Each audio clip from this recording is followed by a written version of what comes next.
it's not going to matter. Kirk on the flank finds it down onto one. Riot's already down, so it's a technical 1 versus 2.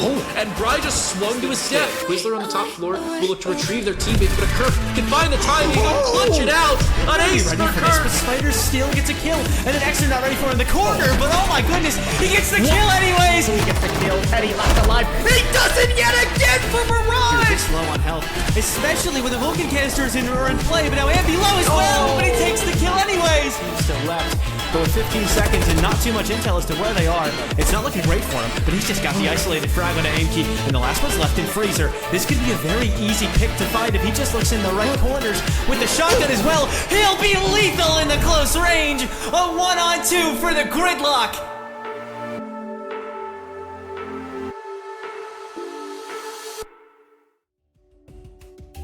Can you believe it? We are already almost halfway through XGS Season 7 as we welcome you to Playday number 4. My name is Navikal, joined by Goose. And Goose, I would say it's been quite an exciting and really surprising stage so far.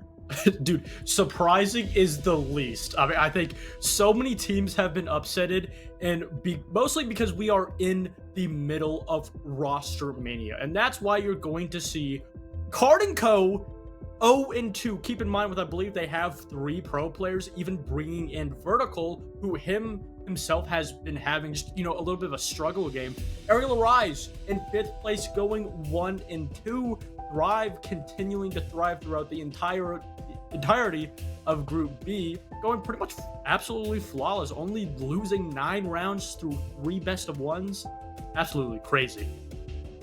I think another thing worth noting that is crazy about the Group B standings is the UNKs. That's a relatively unknown team, more so in the sense that those players haven't had as much experience competing at the T3 and T2 level as some of these other teams like Aerial Arise, like Card & Co, and like Thrive have. Of course, Thrive having the most recent experience up there as they've ended up in the Element 3 playoffs. But nonetheless, the point stands that these standings are not really what you would expect to this point.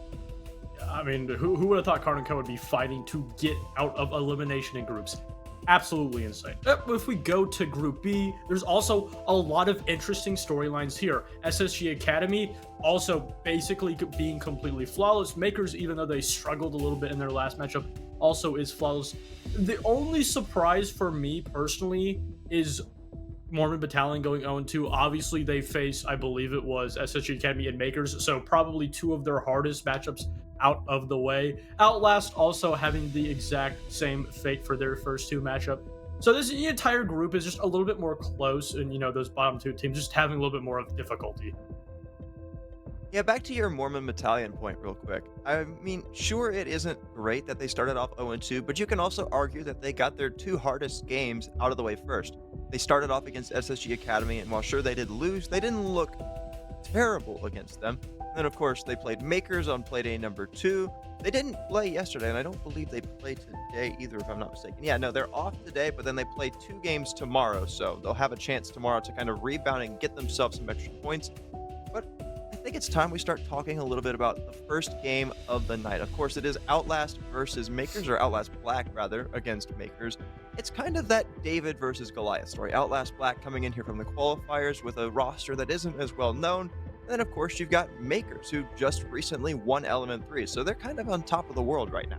Yeah, and, they're going to be missing a player because it's Kobe's birthday. Happy birthday, Kobe. Happy birthday, Clax, Kobe. The Clax, or whatever you want to call him. But yeah, this is going to be the definition of a David and Goliath. In his place today, I believe, is going to be Hitman, yes. Hitman.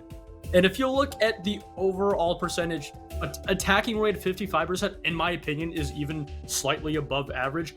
But having an absolute dominance in the defensive half, 80 overall percent, really just goes to show that MKERS are locked down. They make little to no mistakes, and that's why we see an absolute dominant 80%, and then an above average for 55% on attack. They haven't been playing teams that have really been slippy. They've been teams that have been putting up numbers against them, that have been putting up decent rounds. I believe they won 7-4 against, I'm not exactly sure the team they did, but again, it was a team that not a lot of people expected to really go far with them.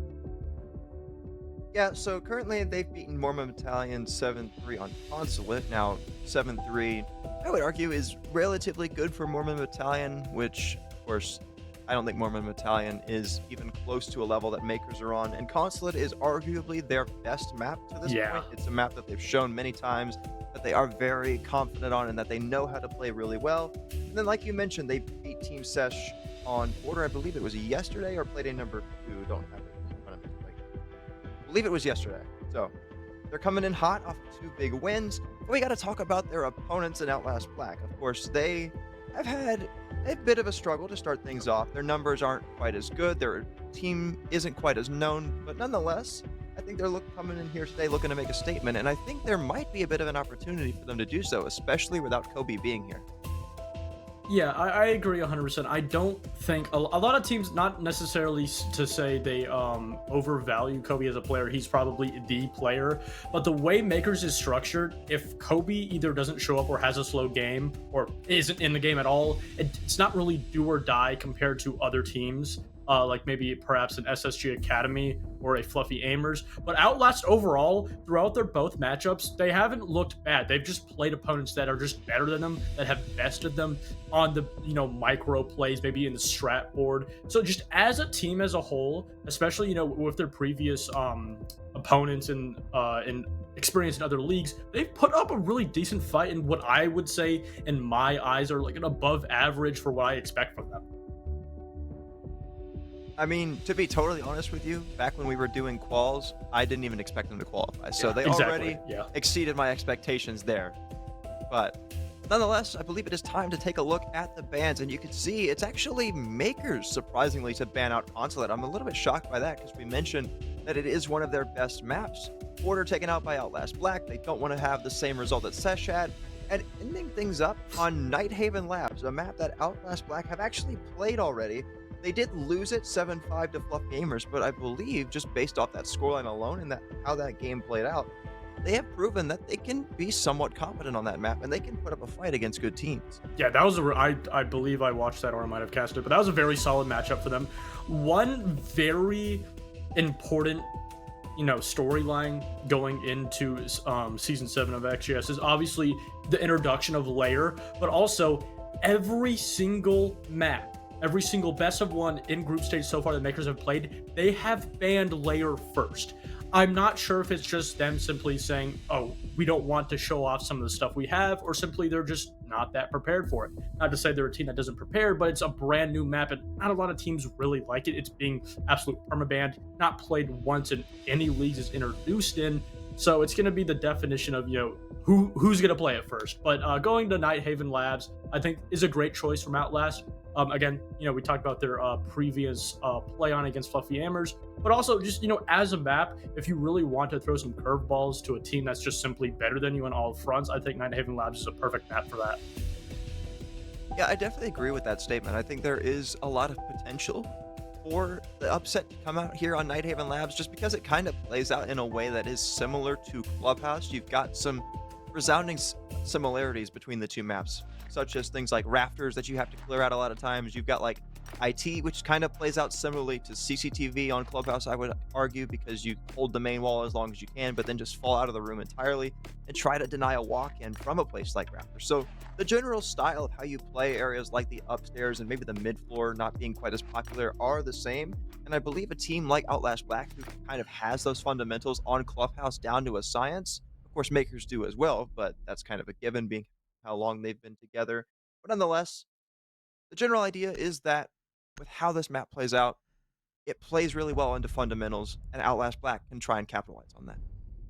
Yeah, I think if you're Outlast Black, especially this being a new roster, at least one that I'm not used to, I think, you have everything in your power. You really have no expectation, especially in a best of 1 matchup like Makers. So you can really just go into this matchup. You can go into pretty much any matchup as you are in probably the most difficult group out of the 2 and just really hold your heads high. Try anything new. And I really want them to try new things. And I think it's really good. These lower tier teams, when they experiment, every now and again, they'll find, whether it be an entire strat or simply an entire formula that they can play behind on every single map, every single scrim.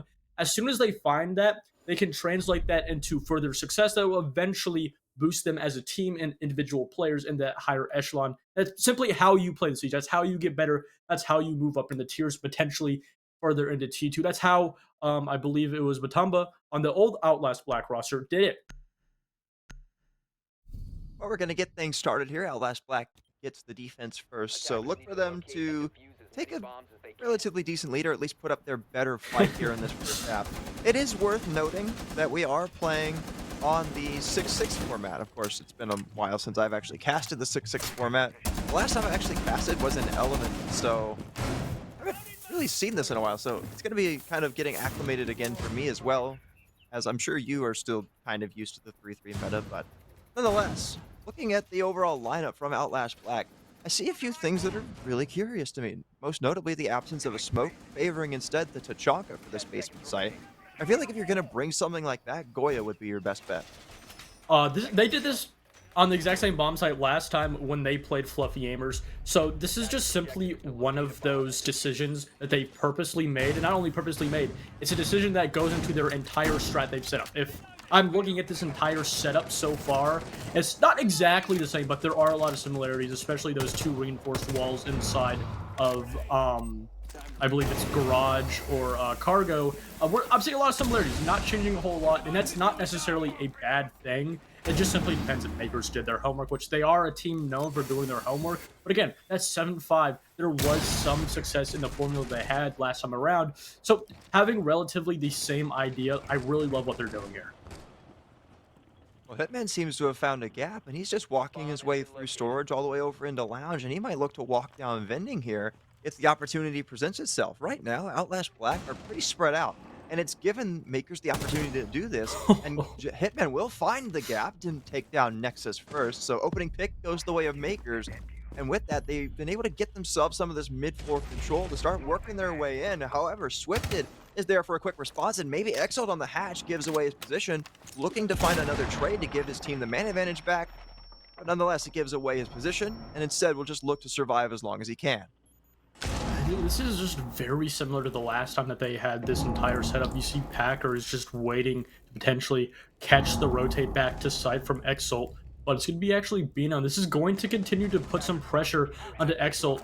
That kill is going to buy him a little bit more of time, but it's Packer to eventually finish it off, and now all up to Swift in the 1v3. Yeah, he's got that Dokubi call raining out against him as well, so a lot of work to be done, and he's got to stay mobile here, lest he be spotted out. He's got also the Davos tracker, and it will allow Hitman to walk his way right into sight. He got the opening kill of the round. He'll get the last one, too, on a nice little hit fire, and MKERS will start things off with a 1-0 attack. Yeah, this is the problem that I see a lot of times when we have matchups where the skill gap is so big with a team like Outlast Black and MKERS.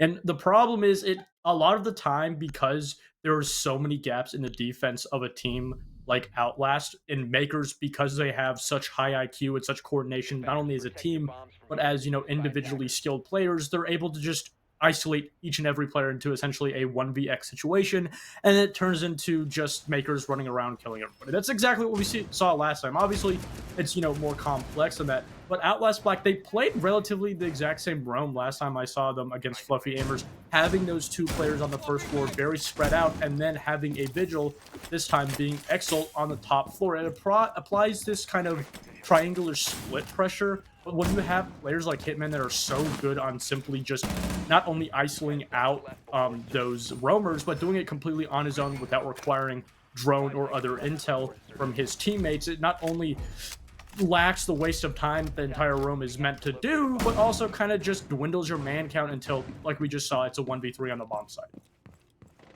I feel like that's something we see sometimes a little bit from these maybe not necessarily less coordinated, but newer teams, where you see a player like Nexus try to do a little bit too much here. He's trying to go for a spawn peek. Last time we were here, we saw him try to walk his way into storage and find an opening pick, and he got caught out because he tried to overextend and get too far away from his teammates.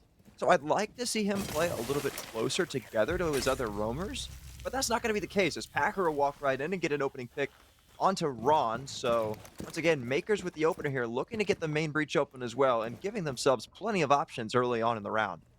Not only that, but you can see Packer is just continuing to just stay having this presence around the map, and this essentially has completely disconnected Exalt, because Exalt knows that Packer is still in this position, but he doesn't know if he's in the hallway. He doesn't know exactly where Packer is, so Packer doesn't even need to do anything. He just sits here, applies the Phantom Pressure, and wastes the time not only for the entirety of Outlast Black, but this gives time for Makers to continue to push on inside without having to worry about that player like Exalt. And then, with the call, is just going to give away his position, wasting even more time. And sure, that first opening pick didn't seem that important, but now you're able to waste this much of time got it. in this Nexus. Much better round there from Nexus. Gets a kill back onto Hitman and cleans out the guy that was trying to spot gaps in the previous round. There is another roamer. I believe that's still Exalt just sitting over here. Giddy as well is working with the rest of his team to try and clear out these roamers who are still persisting, and Exalt will claim another kill onto Packer. So while the Dokkaebi calls did go out, sure, they're still losing another body in the process, and Nexus is still just sitting here trying to wait. One of the goo mines will give away his position as well, and Nexus realizes that, hey, it's time to get the hell out of here, and he'll run right back to site and secure the site itself for the late round, in which Outlast Black hold an advantage. Woos eventually does answer back, but the problem for Makers is they're starting to dwindle on time. But here's Exalt! I thought that was a Boss G, but it was actually his SMG, and it's Giddy to eventually answer back. Add on to a 2v2 here, very much winnable for Outlast. They've done a much better job in this round of keeping the trades going and keeping themselves in this round throughout multiple stages of it. Now, Giddy will walk his way down into Exo. He's also got a couple smoke grenades to work with to maybe mask his entry in, or at least maybe find himself a long line of sight for free to get a pick on, especially without there being a warden. This will be very advantageous for him being on the glass. But nobody from Outlast Black is giving him anything right now. Just going to look to sit back inside of Nano and wait. Giddy sure can push up here, as well as Woos, who will walk in and get the plant down, but still, there's nobody giving themselves away for free. The time will expire, the plant will go down, but here comes the flank, and it's Ace and Swifted to each get kills in the late round as the time expired. They'll get the diffuser, and they'll get the round as well. That was a really good answer back from Outlast Black onto Makers. I really love how they realized that Makers were really pressuring those two roamers upstairs, being Exalt and the Legion, but they didn't try to fray away. A lot of the times and a lot of problems that we see are when these roamers are being pressured, they try to rotate back down to site. And Makers, they were essentially waiting for those roamers to feel the pressure, go back down to site, because they'd set up those crosses and wanted to catch those roamers rotating, shutting them down. Eventually, like that Glaz, catching Exalt on the rotate back down to those back stairs over by tubes.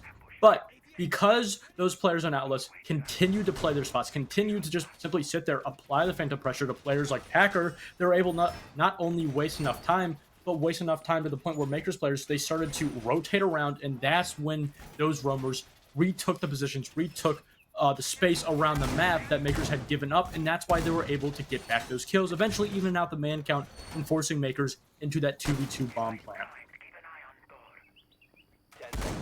Much happier with how that round played out from Outlast Black. They did a much better job of just their overall timings, I would say, through most of their different phases of their defense. They did a great job of trading, falling back, timely aggression. It looked much better than what we saw in round number 1. Now, I'm curious about this next round here. You've got Exalt down below with a couple ADSs and a couple mute jammers to try and roam down in storage. They seem to know that Hitman likes to enter through here, at least on the basement side. We'll see if he does the same thing. Initially, he seems to be teasing. He might walk in here. Like I mentioned before, Exalt is there and ready to greet him if Hitman does decide to jump in through the storage window. Right now, it just seems to be the intel gathering phase for Makers. They've got drones in sight to spot out things like those mirror windows. They're going to get rid of some of the default cams as well, so they're just taking their time and gathering some early information and just seeing what all they can get for free before they actually try to risk their lives by entering the building. Yeah, I really like the presence of Exalt over by storage and cargo. This essentially is just allowing Makers to know his position, forcing them to address it and eventually either waste time or potentially lose a player. But what Makers have realized is they can just ignore him. He's not really making his presence known aside from that position. He's not pushing out. He's not rotating. He's simply just trying to waste time residing in this position, hoping that Makers push him. And because they haven't pushed him so far, it's actually going to be Swifted and Nexus to get the very first two. Look at this. Woos on the flank, walks right up water stairs and claims Nexus in the back. He also has another one lined up. Down goes Ron through the rotation. And now MKERS with a man advantage situation here. Exit on the retake. Lights up Bino's HP, but no kill comes of that. And now MKERS have full site control. Swifted and Exo are going to have to retake here. Will do some damage to Woos, but still no response. And now Bino is in a position where he can get this plant down. They need to retake soon. Here comes the swing. Packer with another kill. Swifted falls. Now Exo all alone working against a DMR and 2 other MKERS players. It will not go well for him at all as Packer will claim the final kill of this round. And MKERS go right back up in the round count, 2-1. Relatively close round, just a couple of missed shots by those last 2 Outlast players that eventually enabled MKERS to just completely push and take control of that site. And that's a problem with that labs bomb site on the top floor is a lot of times attackers will try to completely split it because you have that top blue or waterfall position paired with Raptors, and then also on the other bomb site, you have Connector and E-Box. You're essentially able to just completely disconnect these 2 bomb sites and force both players in them placed completely separately, and that's why it's such a difficult bomb site to defend. And on top of that, you saw Exalt down below.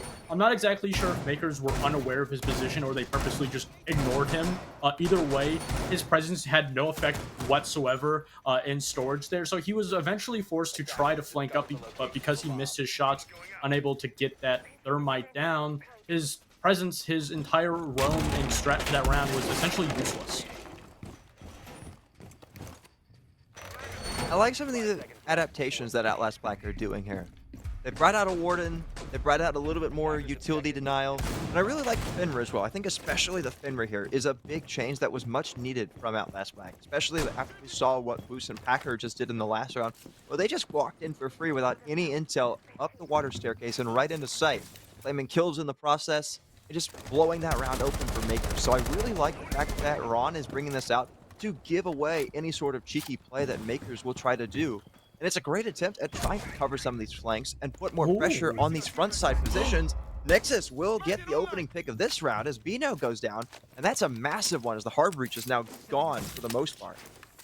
I'm sorry, Bino. You can't be mad at him for that. You just simply didn't check that window, and because he was there, he just shut you down. And not only did he shut down Bino, that's your thermite gone. Sure, you still have the ace, and then they give Hitman essentially a free kill, hitting him off of that drone. But again, here's Exalt in the exact same position, trying to flank up, trying to retake space and put some added pressure on the MKERS. But he's not only in such a difficult position, but fighting guns that are simply just better than his 416. I don't know what it is that with Hitman in this basement, or not this basement, this middle floor, like lounge storage area, but it's like every round he's down there, and now he's dead again. So it started out well for him in the first 2 rounds, but after that, it just hasn't really gone well at all. He seems to die down there a ton. But nonetheless, MKERS will persist and continue to press forward as Packer just runs right into Raptors. Swifted's now dead. It's a 3 versus 3, and MKERS effectively are right back in this. They have a free way to get right in sight. Nexus will have to try and shut this down, but no, Woos and Packer get kills on top of it. Ace gets one on his way out, but Giddy just swings right in. And somehow, MKERS just run right in, run right past the defense, and win yet another attack. Again, it goes back to that individual skill and specifically gap spotting. That MKERS, they simply just spotted that no one was in Raptors. And 2 rounds in a row, aside from one player that eventually MKERS are able to deal with, there's no other players trying to retake. Sure, you did have Exalt try to retake that space, but eventually he did push down, rotated over by main stairs, and just completely vacated that position. And again, it enabled MKERS to get control of not only Waterfall, but then Raptors, and then completely separate the 2 bomb sites. It's a mistake that's been made not only by Outlast Black 2 times in a row, but it's been made by teams time and time again. And MKERS, that simple ideology of just trying to find every spot on the map where their opponents are not playing, retaking that space and then turning that space into an advantage, has continued to work out tenfold. The only thing is, though, I haven't hated what Outlast Black have been doing. I feel like their ideas are good, but they just, I don't know. I feel like at the beginning of the rounds, except for round 1. Round 1 was just weird in general. But through these last couple rounds, I feel like overall they've done a good job of positioning themselves in the early round. It seems like these mid rounds are where they kind of get a little bit clumped together and start all watching the same thing. And then it leaves those gaps that they're trying not to happen or like let happen. Hang on a second. Trying to go for the main tank wall here, or I believe that's actually assembly. Trying to go for the main assembly wall. Might have had Swifted dead there for a second. But the bandit will fall back. Play his life just a little bit longer. Makers are showing that they really want to get this wall open. And while sure, it's taken them a bit more time than they initially would have wanted, they're eventually going to get it open because there really isn't much you can do about a Maverick, or maybe you can just do that. Swifted will kill the Maverick through his own Maverick holes. OUTLAST Black get another open. I really love how, like, he's at sight? Huh? What? Packer just ran into sight. Talk about a gap spotter. He just single-handedly taken control of all of sight and isolated 2 players. What is happening? They're just all dying. OUTLAST Black, where are you? Okay, there's one. Packer's now dead, but he's quickly traded back by Giddy. Still playing the glass, mind you. Nexus all alone in the 1v3 with Bino getting the plant down. This round is just over. Like, I'm sorry. He's in the corner. Nexus, what are you doing? Bino. How? What? What is happening? Packer's just running into sight. Giddy's playing glass. We don't see the player in the corner of sight. Just hang it. Just stop. Wow. Just stop. Please. Goose, what is happening? I can give you a specific answer. Players like Packer, Spirit, Mike W, are really good at finding gaps.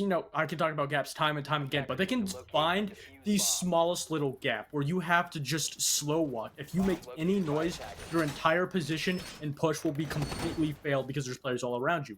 And time again, we see, even with Makers losing the very first pick, a lot of the time Packer is in a situation or a position where he can immediately get that trade back. And not only does he get that trade back, but he gets kills and trades on 2 very important players, because when he kills those players, in turn, he also gets a lot of map and position control that then allows for Makers in turn to clear out space right behind it, getting kills over, I believe, by cargo stairs, and then just walking right into sight. And it's these small gaps that OUTLAST Black, they can do everything in their power to try to close, but there's always going to be something that a player like Packer that can spot and take advantage of. Okay, so we're going back to tank for the... Oh, wait, never mind. We're going to storage for the first time. I got led here. Nonetheless, we're going to storage for the first time for OUTLAST Black.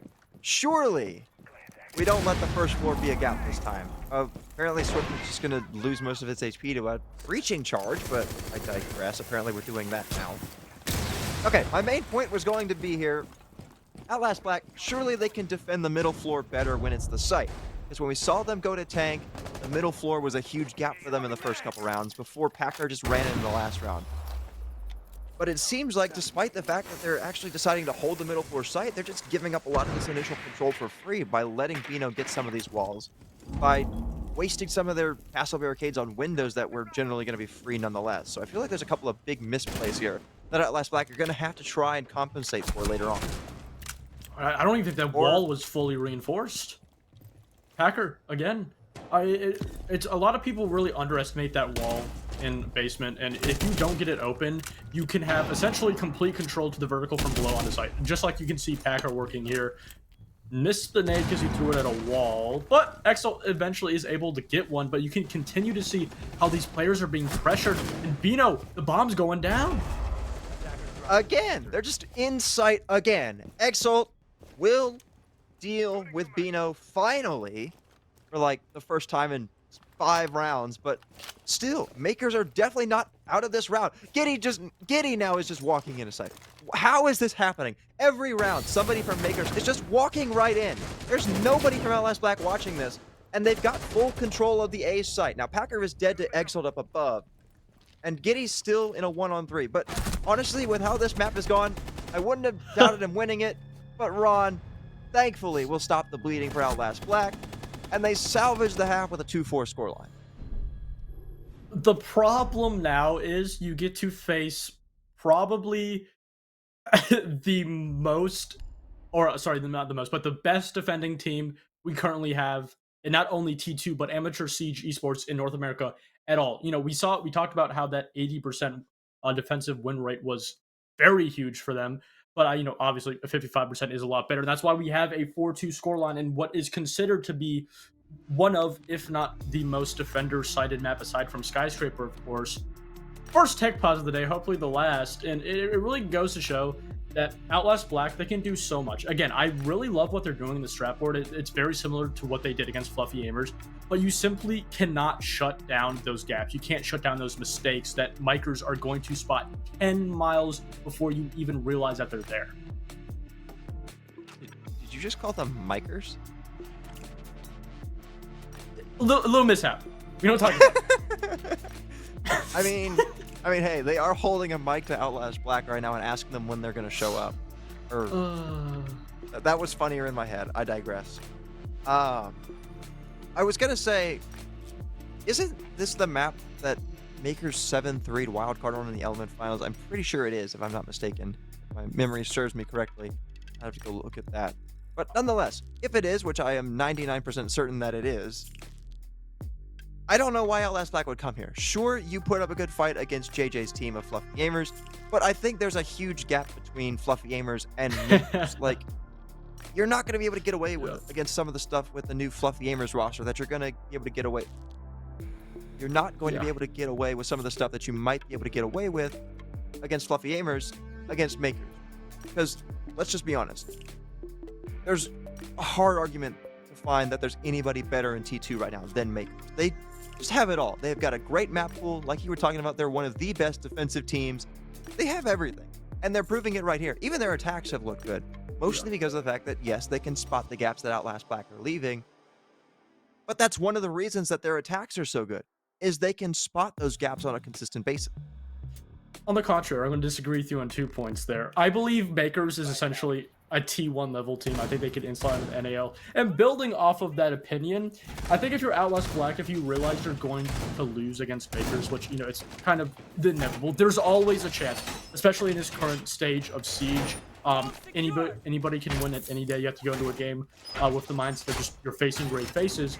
But I think Outlast Black, if you realize you're going to win, rather than just going to a clubhouse where you are going to have pretty much a basic game, if you go to a Night Haven against a team that will test you and really expose those gaps, expose those huge mistakes, and if you want to try to theory craft and make your strats better, I think going to a Night Haven and really testing your strats against a high-level team like MKERS is a great opportunity and a great decision. Obviously, you're going to, you know, sacrifice and, you know, put up, you know, the, I guess, the chance of you winning against them.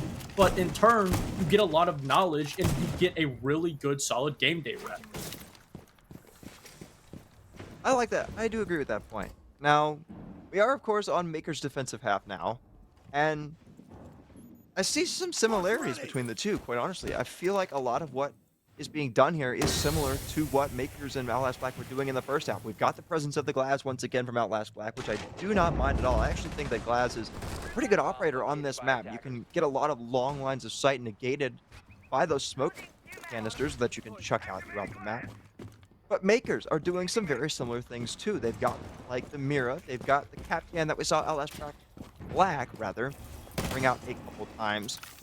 And I feel like a team like Outlast Black that might be a little bit flustered right now is going to be a little bit hard-pressed to worry about something like a Capcan. They might not check all of their corners, and I feel like that might serve MKERS well for a free kill here and there. Wow, just, Packer. Again, it's not only is Packer just, you know, a great individual player, but he can get these kills, he can control and gain this space all by himself. He has absolutely no support, simply just his gun and castle barriers. And it's all, you get all of this, you get either map control or maybe even picks, and you sacrifice Packer. That's it. You sacrifice nothing else but a singular player's life. And sure, he is the leading kill leader and entry player. We haven't seen a whole lot of rounds. But what we are seeing now is Ron is just in the sight. And he dies to a cat trap. Yeah.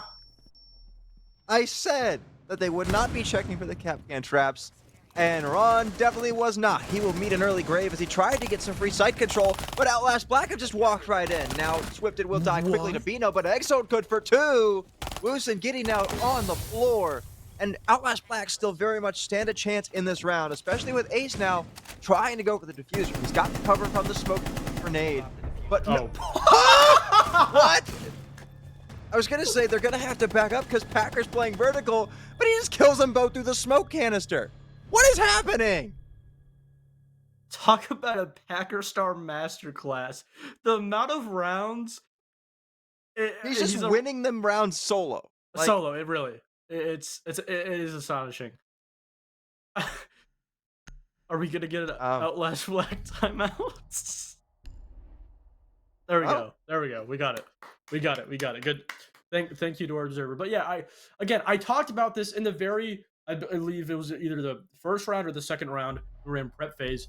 Because Outlast Black is just a solid team and MKERS is just a completely different level, they can just spot all of these gaps that Outlast Black don't even realize they have. And that's exactly what we see with, Packer. A lot of teams, slightly above or even higher than Outlast Black's skill level will say, oh, that's just a basic vertical hold that we need to be looking for. And that's something none of the players could intake. And not only that, but they knew Packer was not cleared out.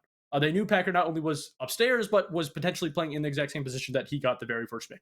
It's just these small mistakes that teams make that, on the contrary, opponents like MKERS will just take advantage of every single chance they get. Because not only do they see it, but they probably predict it before it's even made. I mean, I think a lot of that can be chalked up to their coach, honestly. I feel like if you have a really good coach like Sublik, he will definitely do a great job of preparing his team for some of the mistakes like that. And Outlast Black don't have that, so obviously they're not going to be quite as prepared as a team like MKERS would be. And I feel like it's showing here in the game. MKERS, like you were saying, are doing a great job of anticipating what Outlast Black want to do and where their gaps are. MKERS have done a great job, not only on their attack, but in the last round, of sticking somebody up above. You had Packer just sitting solo up by Cargo Hall, found a free pick, just sat up there and waited because they figured that Outlast Black would not commit to clearing him out and risk losing any more bodies. And as you saw, they did not. They tried to go directly onto site. Packer just sat up there and waited. And as the time started to dwindle and as Outlast Black ran out of options, he was able to deny the entry and win MKERS the round. Now, we go upstairs for round number 8. And I feel like MKERS here are looking to be a little bit more site-centric. They've got more of a passive lineup, I would argue, that's designed more to just wait out more of the time and shut down and execute when it comes in. You've got a lot of C4s, you've got a lot of area denial, and you've got a little bit of information as well. Just overall, I'm thinking this might be a little bit of a stalemate, just kind of like slug it out round. Yeah, I like that from MKERS. They're not trying to do anything crazy. They're not trying to just give anything away. They really just want this to be a very solid matchup. They want it to be very definitive. Is he trying to shoot the window? I don't know. They sent 2 players out there. Yeah. Huh? Oh, Ace made his way through. Oh, and you also just have Packer sitting in a corner again. These small gaps, maybe even times where players just don't think to sit there. Packer is there. He is like the ghost of Christmas past. He just appears out of nowhere and scares you. And he's still sitting here. He's not pushing back. And eventually, Swifted does punish him. And that's what Outlast Black needs to do. Packer's just allowed to continue to reside in these places, being unpunished. And Packer says to himself, if they're not going to punish me, I'll just keep doing it. And as soon as you start punishing him, as soon as you start to push these aggressive plays back onto MKERS, they'll stop making them. Honestly, I don't even know anymore. As Packer said in the chat, why are we swinging a shotgun at close range? I mean, sure, Swifted won the fight, but with the tear that Packer's been on, I would not have been surprised if he won that fight and then 2 others in this round to secure match point. Now, the good news is, not only did you kill the best player so far through this game if you're Outlast Black, but you also killed the Smoke, one of the main area denials and one of the main time-wasting operators that was on the board here for you. So, you've given yourselves a little bit more time to work with and a little bit more leeway when it comes to actually pushing through the map. And they're going to start to do that. They've taken full control over by Connector, and they're starting to work their way in through IT as well. Now, it seems to be more of a split push, but at least whenever they do decide what they want to commit to, they've given themselves options here. And that's exactly what Outlast needs to do, is they just need to just really work on their simple things. Just make sure they have everything they've been trying to prepare in line. They don't want to make any mistakes! And then just a double swing by Giddy. It is just absolutely decisive. Talk about decisive, a near flawless round. Exalt now all alone in the 1v4. I don't know, man. I don't even know what Outlast Black are doing at this point. Like, their early rounds are decent, but they hit like the 2-minute 130 mark, and then they just die. Like we saw this in the previous round. Round number 7, I guess it was, when they tried to hit the basement. They sure lost an opening pick, but they got it down to a 4v4, and then they just went broke for sight and all died in the process. Like, something is happening in the mid round, whether it be the comms, whether it be they just see a gap and don't communicate it. I think a lot of it has to do with communication. I think they're all trying to do a little bit too much, and they're not waiting for their teammates to actually be ready to back them up. So they die, and then their teammate is not in a position to where they can get a refrag, and then it spirals out of control.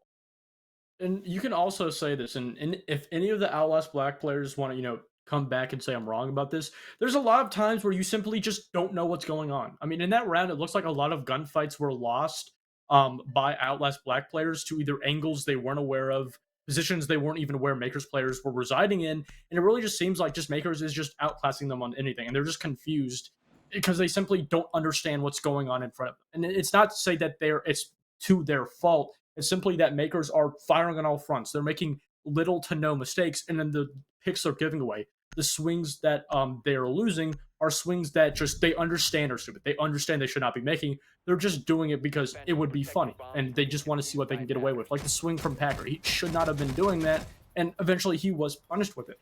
And the first thing that Outlast Black needs to do is just shut down the entry game. Make sure that they shut down these over-aggressive players from MKERS like Packer, maybe like a Bino or a Hitman. And as soon as you do that, you'll kind of put MKERS into check. You'll make them play back a little bit. You'll make them say, okay, hey, we need to actually just give them a little bit more respect. Because right now, MKERS is giving Outlast Black little to no respect whatsoever. Bomb located by attackers. I don't think they're giving them any respect right now. Like, if you think they're giving any respect, I will politely just send you to look at the clip from last round where, like you were saying, Packer just swings a hallway with a shotgun in his hand. Not even the SMG-11. He just swings a hallway. This hallway right here. Like, that's a pretty long hallway.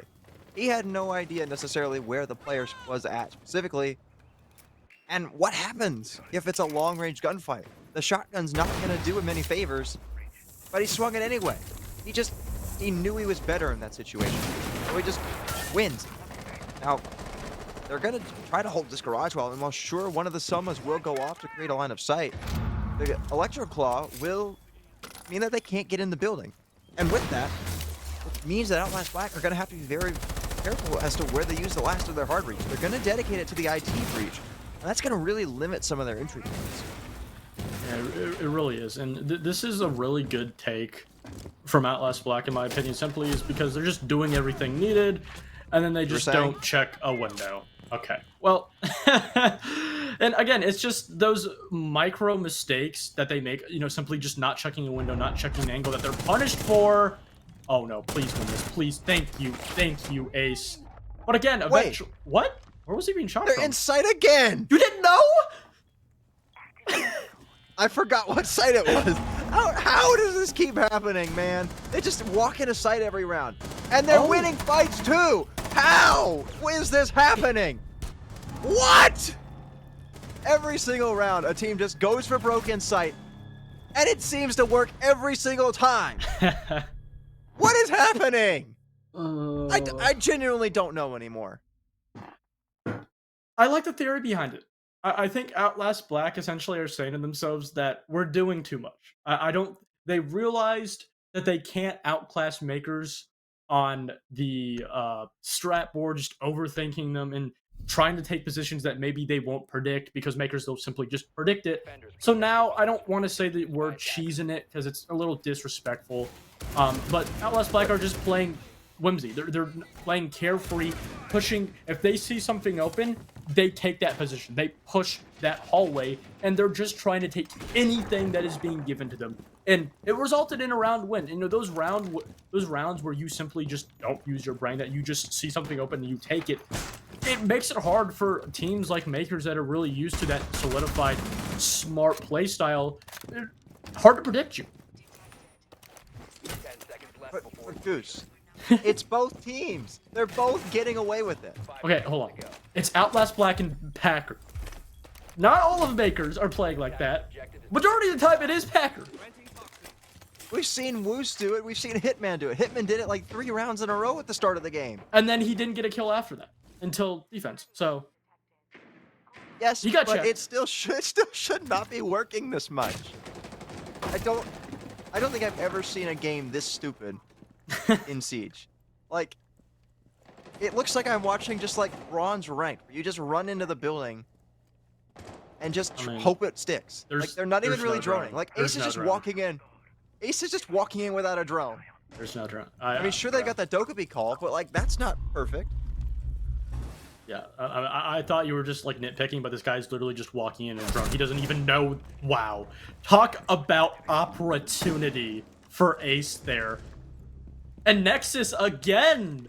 It's working. They finally found a formula, and Swifted has found his way into the site paired with Nexus all the way outside of tubes. Well, Outlast Black with the man advantage once again. Woos will get a response, however. So now it's a little bit more manageable for Makers here, but the swing out from Exo will down Swifted. Woos looking to keep his team in the round here. But it's Ron and Exo to get more kills. Here comes the swing from Packer to get 2. Runs right out through Nanos. Now in a 1 versus 2. He's got a lot of work still to be done in half the round to try and hold it out for. As Outlast Black look to reposition and watch, or rather not watch, but and just wait it out. Maybe see if they can get some drone work going. And they've got a couple drones left. And they will spot out where Packer is. So now they're going to look to join back up and try to go for this fight. You know, Packer, this is probably the best 1v2 position he could possibly have. He probably has one of the best guns to do it, a very powerful DMR. Sure, he has a little bit of ammo, but he's able to really walk wherever he is, and continue to make these last 2 players in Outlast second-guess themselves. Still just waiting. He's been alive for about 40 seconds here in this 1 versus 2. And as the time starts to dwindle, Outlast Black are going to start to panic a little bit, because while sure they droned him out a moment ago, that intel is long expired. And they're going to have to just walk right in here. They know where he is now as the fight's starting to come through. Packer does eat a little bit of damage. But are Outlast Black going to commit to this? Ace is going to go for the plant here. Packer might spot the head of the Dokkaebi. The swing's still just coming in. Ace gets off the plant here to try and bait out his teammate. They're just trying to see if they can't get Packer to go for an ill-advised swing. He eats a little bit more damage, but Exalt swings in with the SMG-12 and wins the round for Outlast Black as they stay in this game and draw just that little bit closer. I love this. I've talked about this Outlast Black roster so much. If they lose in this next round and this entire match just is chalked up to a 7-4 for them, in my opinion, that is a success. And, you know, again, obviously I don't want to downplay this Outlast Black roster either that much. But again, I can confidently say there are 2 rounds where I'm like, what other players are in positions to get kills if Packer was dead? There are specifically 2 rounds. I can't call back exactly now, aside from the one where he was playing over by Cargo, holding the vertical on default plant. But again, there's a lot of these rounds where Packer doesn't get the opening picks. If he doesn't get the trades after Makers lost them, there wasn't necessarily a player in a position. In the rounds where Hitman was in that position, 2 of the rounds he lost. After those first 2 to 3 rounds where he got those opening picks, just simply snaking around his ash, he didn't really have a whole lot more success on the attack. And it really goes to show that not necessarily the entire game is up to Packer, but a lot of these rounds are put into favor for Makers by plays made by Packer. We saw specifically in that round, when Packer doesn't show up early in the game, Makers, they find themselves in a least favorable man deficit. I mean, Outlast Black seem to have woken up here a little bit. They're winning more of their fights. They're back to what we saw in the early phases of the game, where they were keeping rounds close and winning a couple of them out here and there. So they definitely still have an opportunity to bring this back, especially with how early they've taken some of these initial phases of the map. Like, they've started to open up over by Animus and over by the Assembly Breach. So they've got some good initial steps done. But now the big question is, how quickly can they clear out roamers like Packer? And I believe it is indeed Packer. It's either Packer or Hitman, I believe, who are currently out on the road. Couldn't quite see the silhouette perfectly, but there is definitely some presence that Outlast Black have to worry about. You can see Outlast is ready. Okay, so it is Bino and Hitman roaming over right now. So over by storage and over the top of cargo. Ace is nowhere near them right now, but likely will position himself soon to actually take a fight with one of these two. There you go, shutting down Giddy early on. You're still gonna have to worry about the Capcan traps. We've seen Capcan has given a little bit of a problem for the attacking team, even though it was Outlast Black. But not only has he been able to deal with Giddy, but he's been able to essentially push these two players back. And then need a little bit more work to push back Woo's still trying to resign in this position. But there is Ron to get yet another one onto Packer, probably the most important player to get rid of. I mean, he did use all of his Zoto canisters already, so not going to be able to have too much effect besides just the gun in his hand, but still, like you were mentioning, not great for MKERS here, finding themselves once again in a man disadvantage.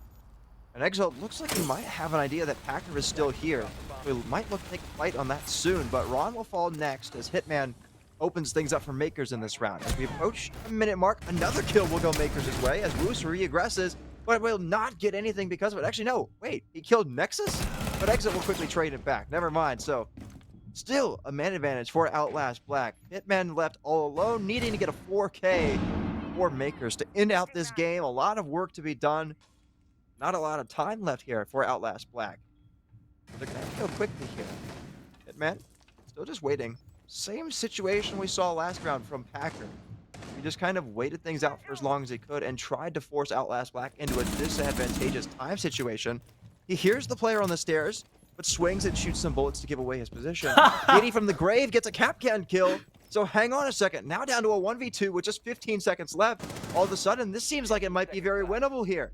Especially with the fact that there's pings on another one. Gets another kill, but no! Ace falls, but Exalt quickly drops through the hatch. And Outlast Black, with their 5th round now, put us within 1 of overtime. Absolute killer.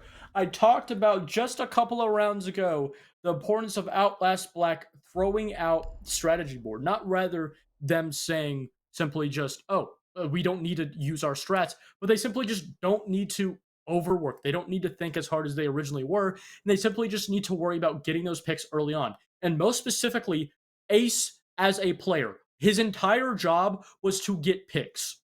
I'm pretty sure both of the rounds, both the one we just saw and the round before it, Ace had no drone in front of him.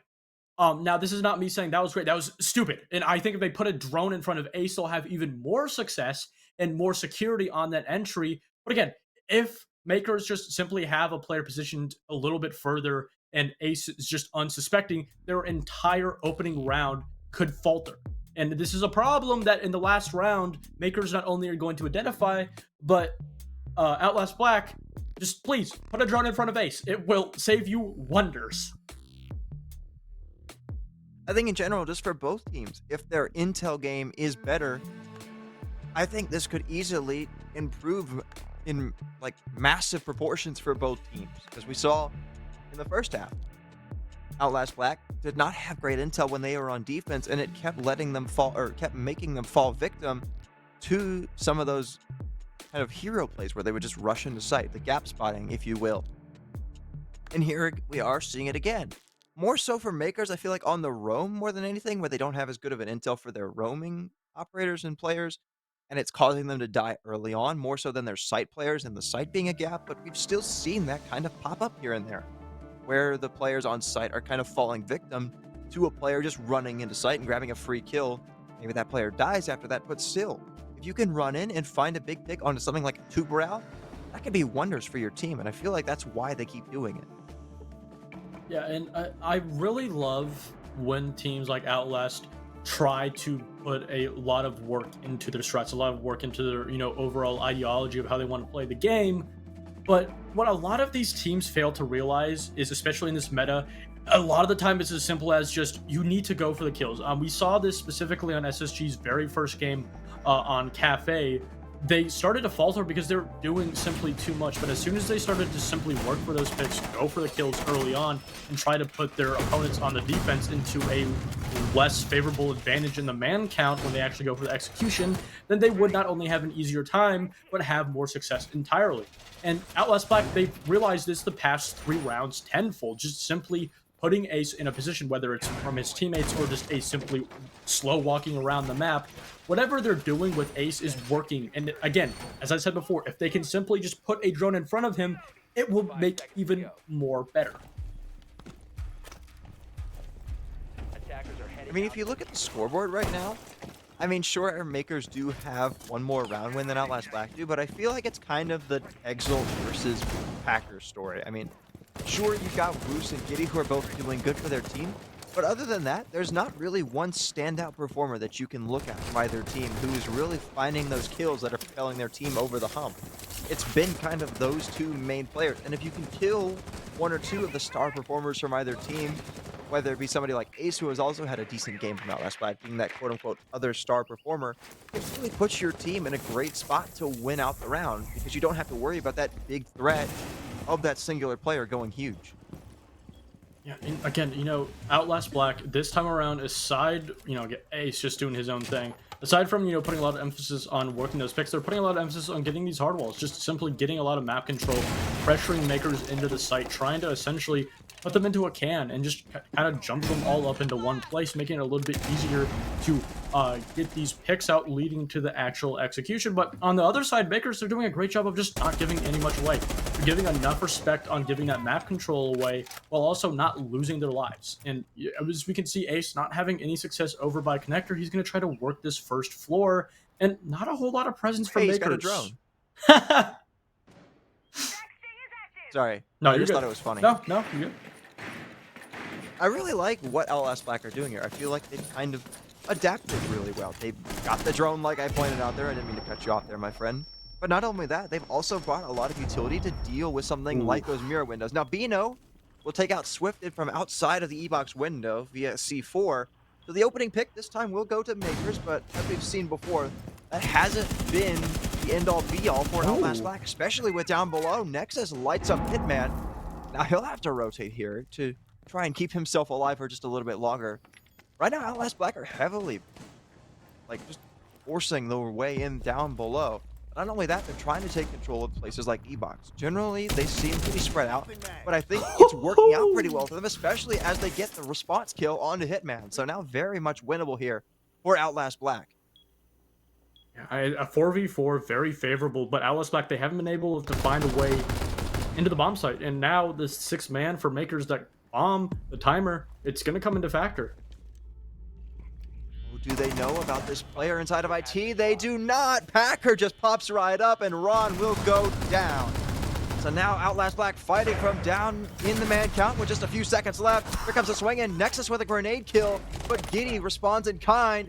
These trades continuing to come in here. Exalt claims Packer's life and will look to run his way right into the site, but he'll just run into a shotgun from Bino. It's all up to Nexus now in a 1-on-2. Won't even spot the head of Giddy and Makers. While it took all 12 rounds, they will eventually escape this map with a win. An absolute great showing from Outlast Black, but eventually Makers are able to hold down the fort and finish it off 7-5, almost giving us overtime, but that 2v2 was simply never meant to be. An absolute huge game from Packer, going 17-7, not only being the most impactful teammate, but also being the most impactful player throughout the entirety of the matchup. And again, I talked about, this was a great showing, probably in my opinion the best showing from Outlast Black, not only because they got 5 rounds on Makers, but there were 5 very convincing rounds. They were able to take map control, they were able to take picks away from Makers. It simply wasn't them over swinging and giving too much to Outlast. Those were rounds and situations where Outlast really simply were the better team. Yeah, but I think it does beg the question, what happens if that first half goes differently? What happens if Outlast Black play their roam game and play their mid-rounds on defense just a little bit better and don't let Packer just walk into the site? Maybe they win that game. There's a very good possibility that if they had gotten off to a stronger start, they could have brought that back to a regulation or even OT win. Just a few small mistakes with their intel that they need to look at heading into their next matchup. And I feel like they definitely could have the makings of a solid roster and one that could potentially go to playoffs. Yeah, I agree 100%. And again, we're talking about, teams like Outlast, they're going to be fighting for that, 4 and 5 spot. The top 3 is essentially just marked off. We know exactly what teams, SSG Academy, MKERS, and Fluffy Ambers. Unless Fluffy Ambers maybe falter off, I don't think that top 3 is going to change anytime soon. No, I typically would agree with you there. I think it is kind of going to be that battle for 4th place and 5th place as well, I guess, because, 4th and 5th do get to play that play-in game at the end of the season, and the winner of that game will go to playoffs.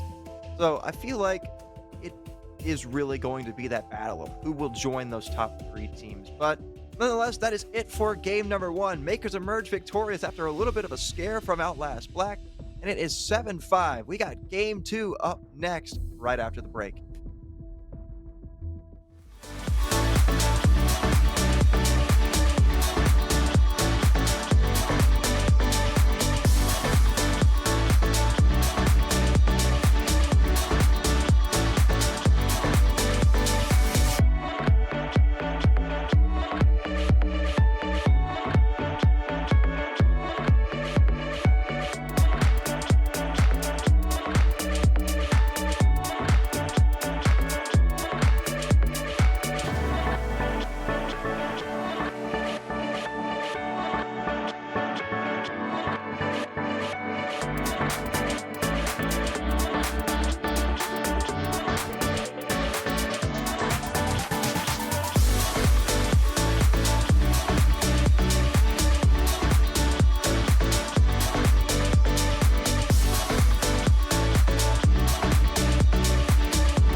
Makers emerge victorious in their third game of XGS season number 7, 7-5 over Outlast Black. And Goose, we're back for the second matchup of the day, but before we do that, we got to talk a little bit about how that last game played out. And I feel like it was really the Packer versus Exile show, as you can kind of see here. Yeah, we talk about Packer going 17-9, also going completely flawless on his entry, being 4-0. And a lot of the time, those entry kills were simply just trade backs onto entry kills that Makers had originally lost. A lot of the rounds, especially on the attack when Makers lost that initial first pick, Packer was already in a position inside the map, and seconds later, got back the player. And he was just not only an important player, obviously, in the kill department, but also just simply making sure that that man count always stayed even when Makers lost a player. I think another general story that isn't really shown here on the stat sheet is kind of the fact that it took a while for most of the players on Outlast Black to really wake up. Like, throughout the game, you saw players like Packer, like Woos, like Giddy, consistently finding kills, like you were talking about on the entry, consistent. If you look at the Outlast Black stats, a lot of them are negative. A lot of them have a ton of deaths, and a lot of that was the early portions of the game when they went down 4-2 on their defensive half. And it really took them a while to kind of acclimate themselves to the style of the game that was being played. And by the time that they really started to wake up, it was too late, and they just hadn't woken up enough to the point where they were really able to bring the game back. Yeah. And, that is going to be that game done and dust. We talked about how Outlast Black, I really expected a lot from them, and a 7-5 is absolutely amazing against a very strong Makers. Obviously, Kobe was not there, but sadly, Makers will go up to that 3-0 and stay in the top 3. And for Outlast Black, we'll go 0-3 and stay in the bottom. But we've got another game right now. It's going to be Team Sesh versus Final Four. Very interesting matchup. Oh yeah, most definitely. This is a matchup of teams that have only each played one game.